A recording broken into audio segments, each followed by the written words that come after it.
Bom dia! Tudo bem com vocês, galera? Eu tenho certeza que tá tudo bem. Hoje a nossa aula é super interessante. Hoje você vai entender por que o nosso corpo costuma falar sem que nós falemos. É uma grande confusão, não? Não é grande confusão, não.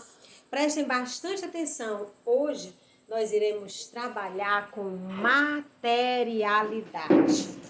E aqui no nosso conteúdo, que eu já convido vocês a abrirem o livro de vocês na página 128, vocês irão ver que a capa do nosso capítulo já é extremamente instigante. Olha só, capítulo 4, matérias da arte. Vamos entender o que são essas matérias, mas primeiro eu convido a todos vocês a analisarem essa belíssima imagem. Como está descrito aqui no informativo, é a cena do documentário da Pina Bausch, uma coreógrafa alemã extremamente conhecida no mundo da dança e que defendia, não é, uma ideia de que o corpo expressa, você conversa, o teu corpo conversa com os outros por meio do que você sente, das tuas emoções, dos teus sentidos, do teu sentimento. Quer ver como eu já provo para vocês? Quando você está chateado, todo mundo percebe se olhar para o teu rosto, não percebe? Você faz logo assim, dá aquela franzida na testa, fecha assim o rostinho assim, faz aquele movimento de quem está chateado com a boca e todo mundo percebe que você está chateado. O teu rosto faz parte do teu corpo. Então, por meio dos teus movimentos que você costuma desenvolver, o teu corpo também vai falar.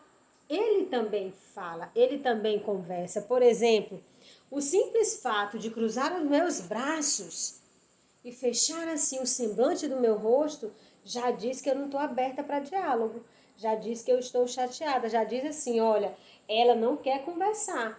Aqui o meu corpo está conversando. Mesmo que eu não diga absolutamente nada. Aquele famoso like lá das redes sociais, o polegarzinho para cima, olha só, polegar para cima, eu nem preciso falar. Mas se eu desenvolver esse movimento, eu já estou dizendo que está tudo bem. Percebam que o nosso corpo fala. Por exemplo, o amor é um sentimento. Então, se ele é um sentimento, você não consegue ver. Você já viu aí o amor materializado? Quando eu digo materializado, é assumir uma forma, tomou um corpo.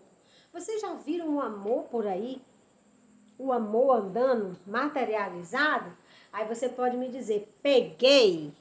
E Jesus? Sim. Mas no nosso momento hoje, contemporâneo, como nós estamos vivendo hoje, as pessoas que conviveram com Jesus, sim, viram o amor materializado, sim. Mas e hoje? Hoje, o amor, você vê o amor? Vê a alegria? Vê a tristeza? Não, mas quando você sente, permite-se sentir essas emoções, não é? Permite viver esses sentimentos, o teu corpo mostra, o teu corpo traduz. Quando você faz assim, olha só, isso tudo é você dizendo que ama. Por exemplo, a manifestação de carinho. Você pode mandar um beijo sem falar absolutamente nada. Você já está demonstrando carinho. Por quê? Porque o nosso corpo é um suporte. É um suporte para, principalmente, para a linguagem artística da dança. E a Pina Bausch fez isso muito bem. Ela percebeu rapidamente tudo o que o corpo poderia oferecer para a dança. E é exatamente sobre isso que nós vamos falar. Vocês tiveram a oportunidade de ler, olha aqui, esse trecho aqui da música de Carlinhos Brau, juntamente com a Marisa Monte e com Arnaldo Antunes. Veja o que diz o trecho da música. Diz o seguinte: eu movo dezenas de músculos para sorrir. Sim, são vários os músculos do nosso rosto que nós utilizamos para dar uma única risada. Eu movo dezenas de músculos para sorrir. Nos poros a contrair nas pétalas do jasmim, com a brisa que vem roçar de outra margem do mar. E a alma aproveita para ser a matéria e viver. Para tudo, professora Jusileide. Agora você vai resolver um probleminha que já anda comigo há um certo tempo. O que é mesmo a alma? Bem, para entender o que é essa alma, como ele diz aqui, né? E a alma aproveita para ser a matéria e viver. Então, o que é a alma? A alma, por exemplo, etimologicamente falando, a palavra alma deriva do latim, que significa animar. Ou seja, algo que não tinha vida e que ele se anima. Ou seja, por exemplo, o meu corpo sem a minha alma não teria vida. A vida que faz com que eu movimente meus braços, que eu pense, que eu sinta, que eu me emocione, que eu me relacione com as pessoas, que eu ande, me alimente, durma e acorde todos os dias, a isso nós chamamos de alma, é o que dá ânimo, que anima o ser, dá vida ao ser. Lembra de que quando Deus, não é? Segundo o criacionismo, Deus, ao terminar de criar o Éden, ele do barro formou Adão e para dar vida a ele, o que foi que ele fez? Soprou nas narinas dele e aí ele se anima, ou seja, o corpo dele passa a ter vida. Então, a isso nós chamamos de alma. E quando Carlinhos Brau diz assim na música dele, e a alma aproveita para ser matéria, para ser a matéria e viver, ele está querendo dizer isso aqui, meus amores. Olha só, preste atenção. Eu vou dizer para vocês. Eu comprei uma garrafa com água na cor azul. Eu estou dizendo isso para vocês, não estou? Que eu comprei uma garrafa com água na cor azul. Nós não estamos vendo essa garrafa, mas você consegue fazer um desenho mental. Você consegue ter uma ideia, pensar como seria esta garrafa. Mas se de repente ela se materializa, ou seja, toma uma forma, aí sim, a isso aqui nós chamamos de matéria. Ela assumiu uma forma. Para que vocês entendam ainda um pouco mais, por exemplo, a pessoa que projetou esta garrafa, primeiro ela pensou sobre ela. Ela foi pensar, fez uma série de pesquisas, analisou outras garrafas, pensou na anatomia, como seria melhor a anatomia, o desenho, o design dessa garrafa, para que a pessoa ficasse segurando. Pensou no peso da água, então a garrafa não poderia ser muito pesada, porque já tinha o peso da água, ia cansar o braço. Então tudo isso é pensado. Primeiro fica no campo das ideias. Primeiro o projeto foi elaborado no campo das ideias. Foi algo apenas mentalizado, que a mente tratou de construir uma imagem, uma ideia. Quando eu dou forma para esta imagem, aí ela assume a sua materialidade. É sobre isso que nós estamos falando. E quando Carlinhos Brau diz que e a alma aproveita para ser a matéria e viver, é quando o nosso lado sensível, o meu eu sensível, tem contato com a realidade. E aí ela aproveita aquele momento, se materializa e vai viver. Os meus sentimentos, a minha emoção, ela se materializa numa música. E ali ela toma vida, porque antes ela era só uma ideia. Quando eu coloco no papel, quando eu coloco toda uma harmonia. Quando venho e coloco o cantor coloca a voz, o outro vem com os instrumentos, cada som ali somando os sons todos em uma harmonia perfeita, aí eu vou construir a música toma uma forma. Ela tomou uma forma, mas antes ela estava no campo das ideias. É isso que ele quer dizer. E a alma aproveita para ser a matéria e viver. Porque depois que algo sai do campo das ideias, é claro que vai estabelecer uma relação ali com o observador, com o ouvinte, com o telespectador, com a plateia, no caso de um teatro, não é? Então, eles vão aproveitar, é isso que ele quer dizer, que a alma ela vai se materializar e vai viver, ou seja, vai ter contato com a realidade. É isso que ele quer dizer, meus amores. E aqui vocês podem ver a bailarina aqui na nossa imagem, na figura que está aqui, ó, acima. Percebam a bailarina, mas vamos entender por meio da legenda. Olha só. Bailarina da Companhia de Pina Bausch durante a apresentação do espetáculo Valmont, Lua Cheia, em Londres. Percebam que tudo aqui foi utilizado para construir esse palco. Todos os elementos que foram colocados nesse palco ajudam, dão suporte para que a bailarina faça a sua apresentação. Mas percebam, se nós pudéssemos assistir ao vídeo dessa apresentação, facilmente nós iríamos perceber que todos os movimentos de todo o corpo de dança que está se apresentando nesse palco, que faz parte dessa apresentação, eles coreografaram cada movimento.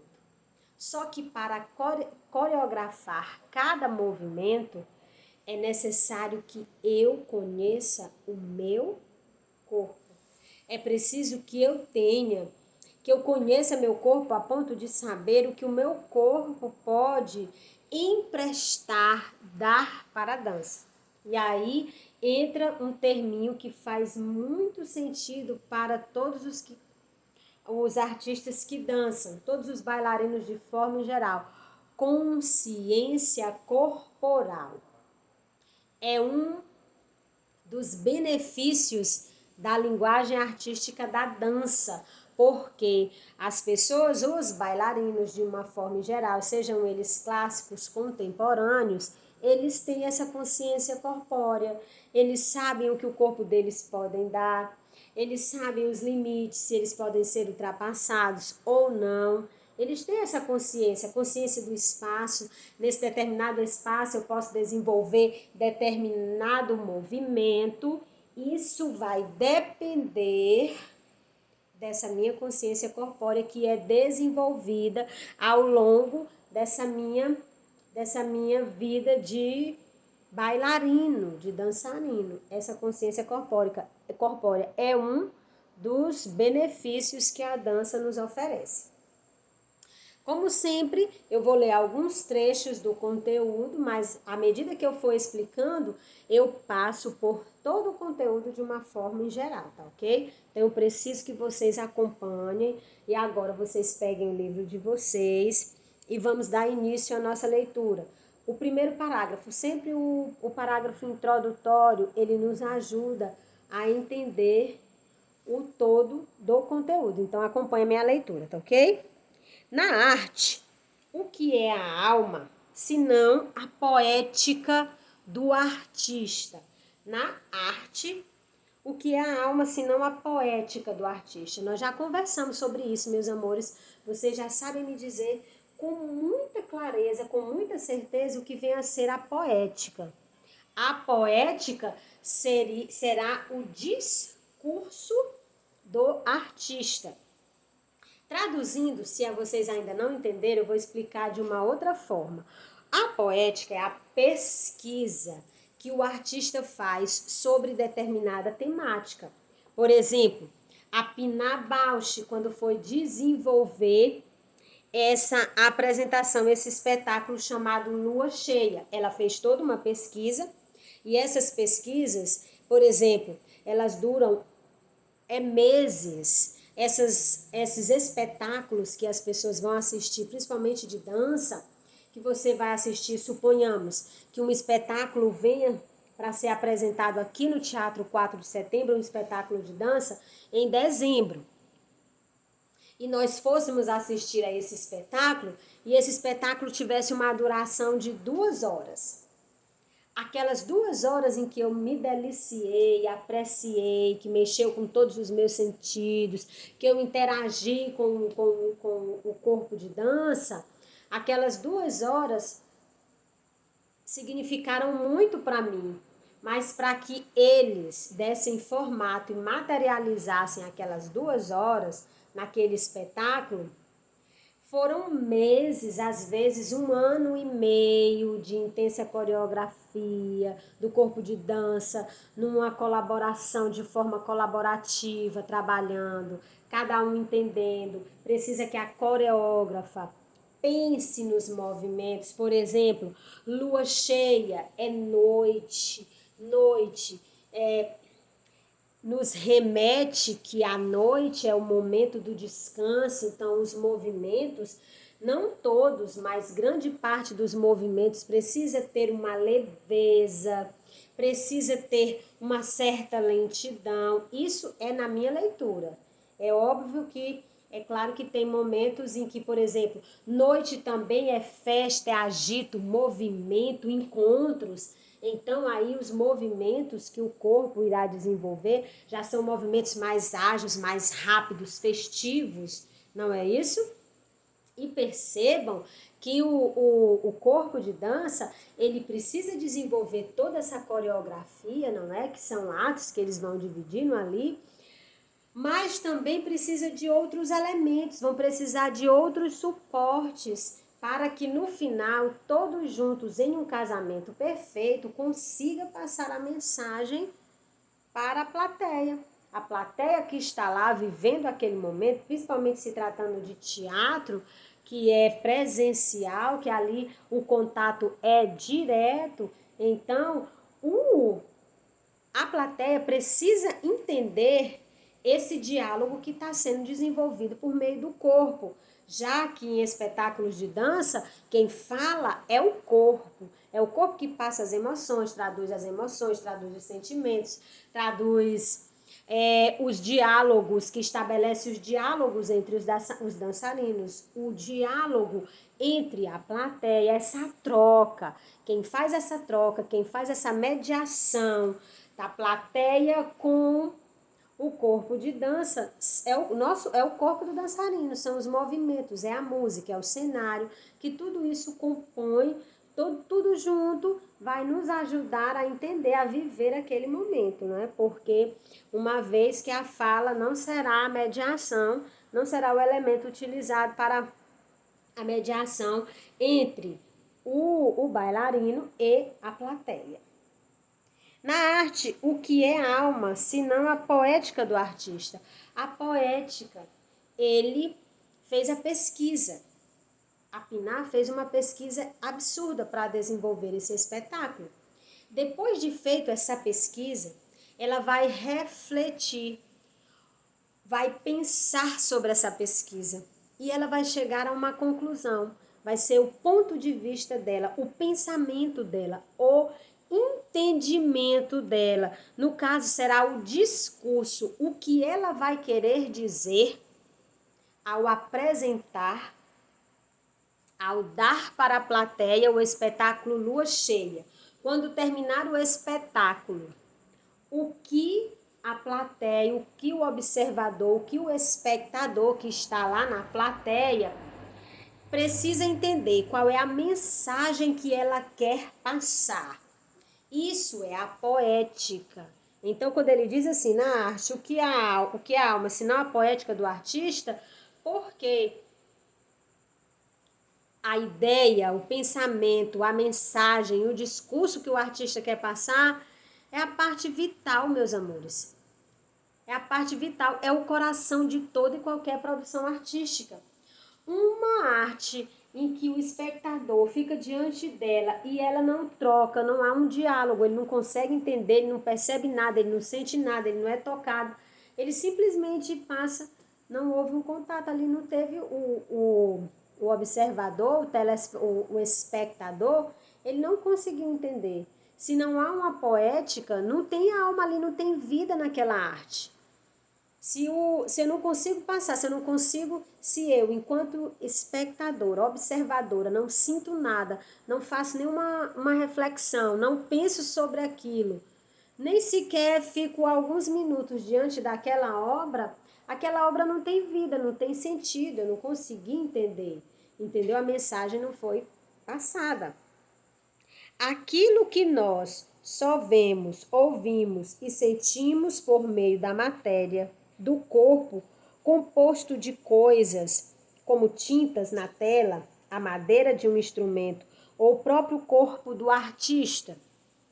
Tudo isso ajuda. Eu vou até ler novamente para que vocês entendam melhor. Na arte, o que é a alma senão a poética do artista? Aquilo que só nós vemos, ouvimos ou sentimos por meio da matéria, do corpo composto de coisas como as tintas nas telas, a madeira de um instrumento ou o próprio corpo do artista. A materialidade é um tema de estudo em arte, pois nos permite conhecer como a arte é constituída, ganha corpo e se torna perceptível. Sim, meus amores, porque toda arte antes, ela é projetada, pensada e elaborada no campo das ideias. Ela só vai tomar corpo depois que eu tiro ela do campo das ideias e a materializo. Vou tentar explicar mais uma vez para que vocês entendam. Só um instantinho.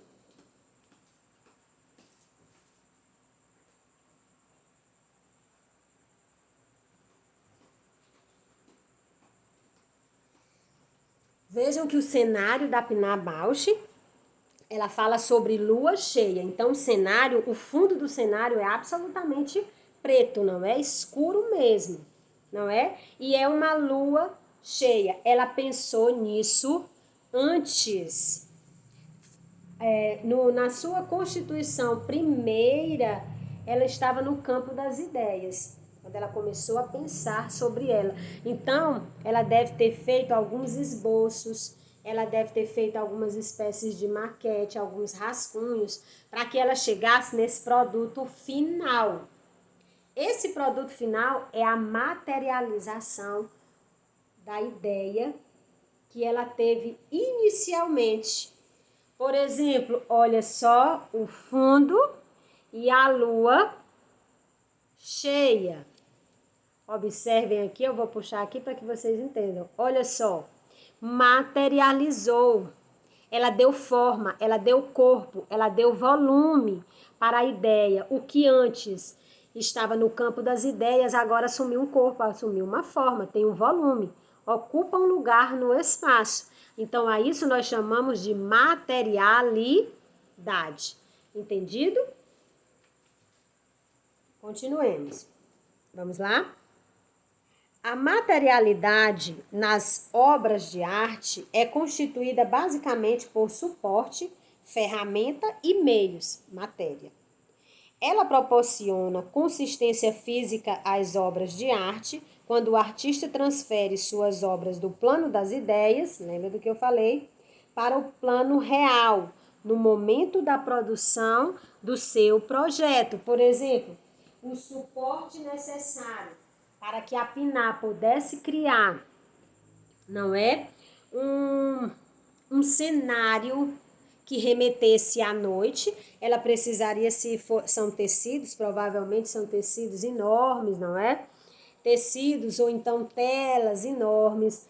e ela iria precisar de algo que remetesse, fizesse com que ela lembrasse, com que a pessoa, não é a plateia, o espectador, ao entrar no teatro, olhar para o palco e na mesma hora ele entenda que o palco, sem nenhuma legenda, nossa, é noite. Entendeu? Então ela conseguiu materializar. Então estes elementos aqui, os tecidos, sejam eles tecidos, essa ambientação toda, ela vai remeter à noite, à lua. Esses são os suportes, as ferramentas que ela utilizou. Entendemos essa parte?